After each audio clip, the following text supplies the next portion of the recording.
Hi everyone! This week's video is very different from the other ones. It's inspired by a comment on the last video, which was about having more fun on the trail. And someone asked me, actually Kirsten, thank you Kirsten, asked me if I had tricks. So I decided to make a video about 10 practical ways to have more fun. So let's start now. The first one is easy. It's sleeping in. Sometimes you have miles to hike and you gotta get up, but once in a while you need to just forget about the alarm and just wake up whenever you wake up and enjoy where you've camped. Don't just put your tent down and start hiking. It doesn't matter if you leave camp at 10. You know, sometimes you've got to pretend you're on holiday. Number 2 is funky questions. So my friend Perks that I met very early on the trail always had weird questions to ask us, and that makes time go by like this. If your 5 fingers were foods and if your other 5 fingers were sauces, what would they be? And that's all you can eat for the rest of your lives. You're on trail, you're starving, you need to find different ways to think about food, so that's one. Another one that I came up with in Washington is your favorite thing about each of your 5 senses. And my friend Reset, I remember him saying his favorite thing to taste is buttered toasts. And my favorite thing to touch was soft socks on your dirty feet. You're really gonna start appreciating little things that you wouldn't have thought of before leaving. So I think it could be fun if you did the exercise before leaving and after a few months on trail. Number 3 is deep conversations. I think because people are not face to face, you don't have someone looking straight into your soul. It's easier to go deep and talk about personal stuff. There's no small talk really, we get deep really fast. Someone that I met called Dreamcatcher told me that he would ask the same questions to everyone that he would meet and have a good connection with. And it was something like the 3 best memories in your life and the 3 biggest challenges. So that can be really hard things to talk about, but why not give it a try? Number 4, podcasts. You know, there's lots of them and I'm not going to tell you which ones are my favorites. It's very personal. But one thing that I loved so much is that my friends recorded podcasts for me. So it started with a friend of mine who works for a radio station, and he invited like 4 or 5 of them to come in on a Sunday morning, and they recorded 4 episodes where they talk about different subjects. In one of them they talk about me and the memories they have with me. And so they recorded these and they put them into my phone before I left, and that felt so good on the trail. Another group of friends saw each other for Easter and had like a whole feast, and they just put the phone in the middle of the table, I think, or I mean, it doesn't need to be fancy. It was like a 3.5 hour long recording that they sent to me of just them talking, and they would describe everything that they ate while I was there with my Ziploc bag of broken up Oreos. It was as if I was sitting with them.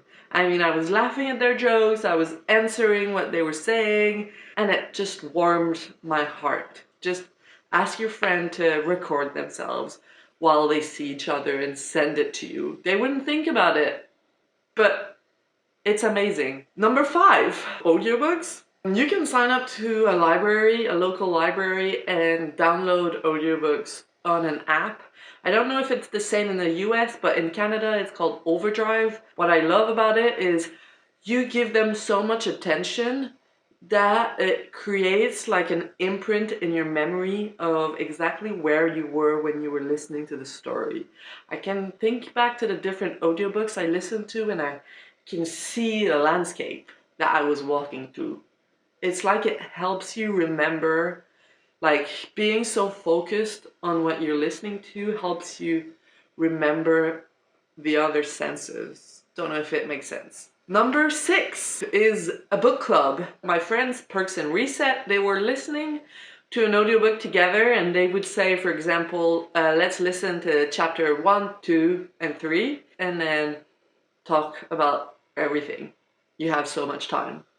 and then listen to the next chapters. And another thing that my friend Little Demon and I did is listen to a podcast, like an advice column, and then just discuss what we think about the different advice that the host gave the people.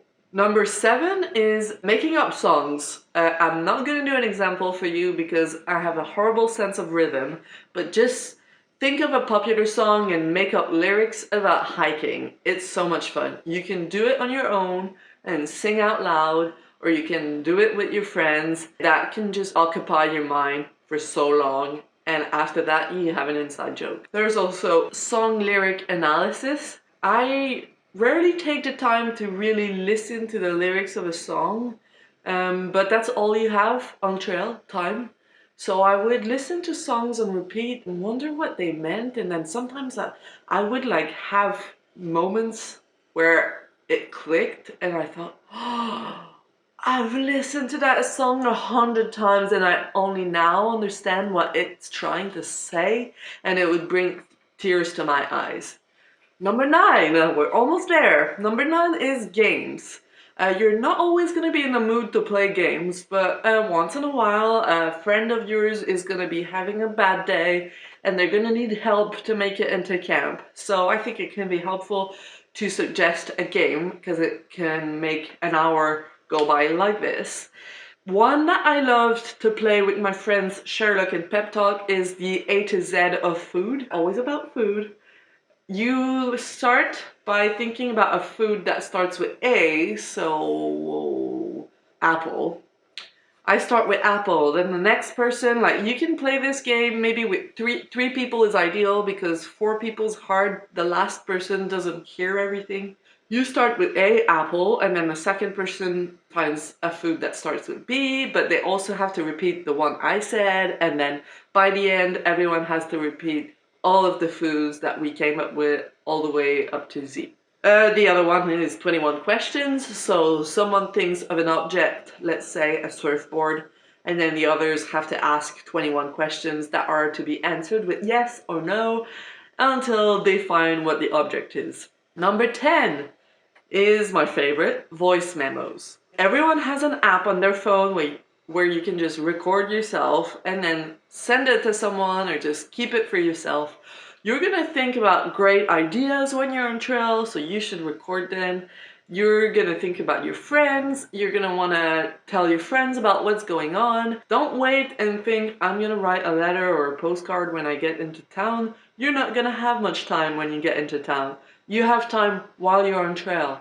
So just press the record button and talk to your friend.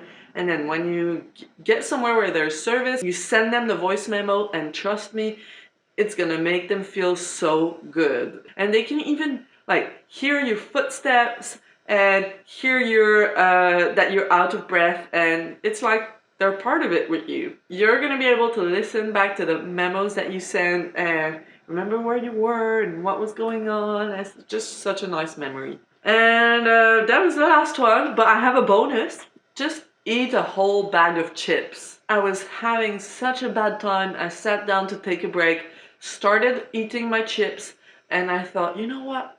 I want to eat the whole bag. And that's what I did, and it felt so nice. In real life, if you eat a whole bag of chips, you're gonna feel weird and bloated. But on trail, it's like nothing happened. You can just eat a whole bag of chips, keep walking, and everything's fine. So do it. Thank you for watching, and I'll see you next week.